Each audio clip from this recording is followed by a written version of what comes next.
مجھے سیالکوٹ میں ایک تاجر ملے، اللہ ان کی عمر میں برکت دے، بڑا پیارا واقعہ سنایا انہوں نے کہا میں اپنے والدین کی، ہم لوگ بہت سارے بیٹے تھے تو میرے جتنے بھائی وہ سارے امریکہ چلے گئے، میں اکیلا رہ گیا پاکستان میں اور سارے کھاتے پیتے۔ اب کہہ رہے ہیں مجھے بھائی بلا رہے تھے امریکہ آ جا، یہاں بزنس ہے، کاروبار ہے وغیرہ وغیرہ نا، جاب بھی بہت اچھی ہوتی ہے۔ 20-22 سال کے نوجوان کو کتنا شوق ہوتا ہے امریکہ جانے کا۔ کہہ رہے ہیں مجھے یہ خیال ہوا کہ یار میری والدہ یہاں کیا ہو جائیں گی، اکیلی، کوئی بیٹا بھی والدہ کے ساتھ نہیں ہے۔ اب کہہ رہے ہیں مجھے سب کہنے لگے یار اماں کا وہاں سے پیسے بھیج دینا، کچھ بھی کر لینا،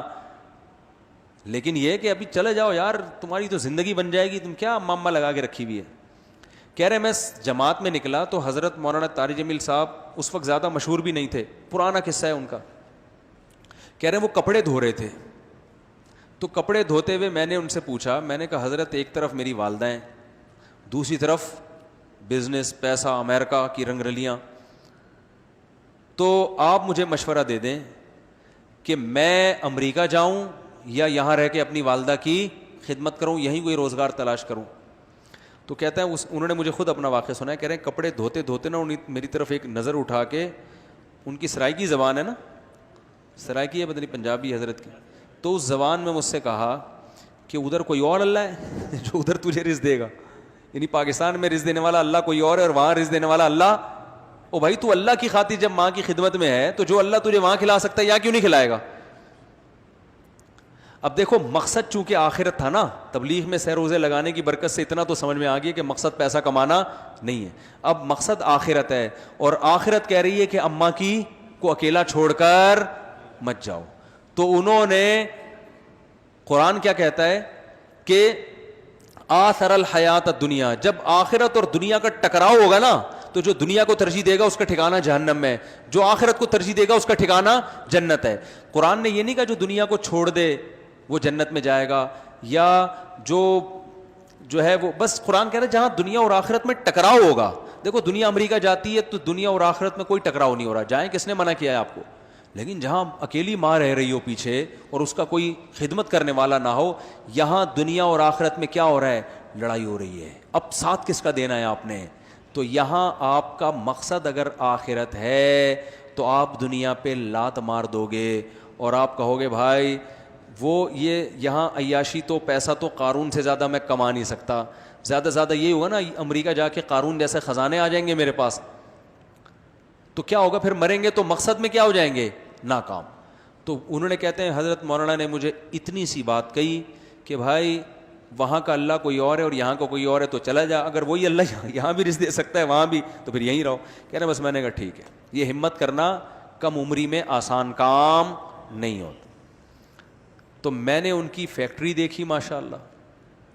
ان کو جو اللہ نے نوازا ہے پاکستان میں، سب بہن بھائیوں سے کئی گنا زیادہ نوازا ہے۔ کتنا نوازا ہے میں بیان کروں گا تو وہ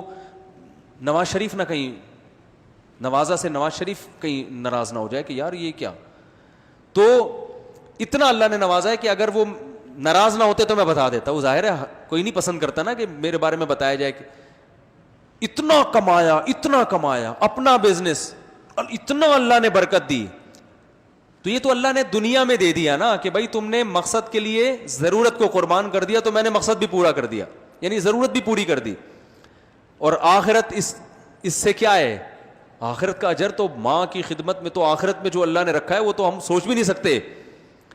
تو بھائی یہی لائف اسٹائل اللہ ہم سے چاہتا ہے، تو یہ باتیں بتانے کے لیے پیغمبر آتے ہیں، پیغمبروں کے علاوہ کوئی اور یہ باتیں نہیں بتاتا، اور پیغمبروں کے جانے کے بعد علماء یہ باتیں بتاتے ہیں جو پیغمبروں کے وارث ہیں۔ تو اب آپ کو اس آیت کا مطلب سمجھ میں آیا ہوگا کہ موسیٰ علیہ السلام بنی اسرائیل سے کہہ رہے ہیں کہ اللہ نے تم پر سب سے بڑا احسان کیا، تم میں پیغمبر بھیجے،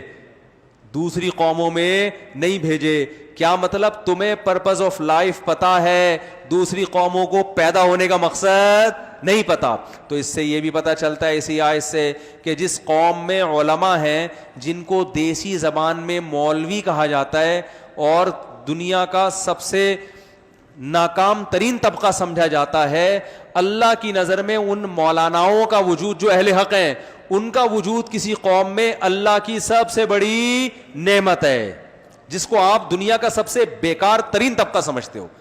بشرطے کہ اہل حق عالم ہو, روحانی ٹوپی ڈرامے نہ ہو, بدعتی نہ ہو. Thanks for watching. Don't forget to like, comment, share and subscribe to Mufti Tariq Masood, famous scholar.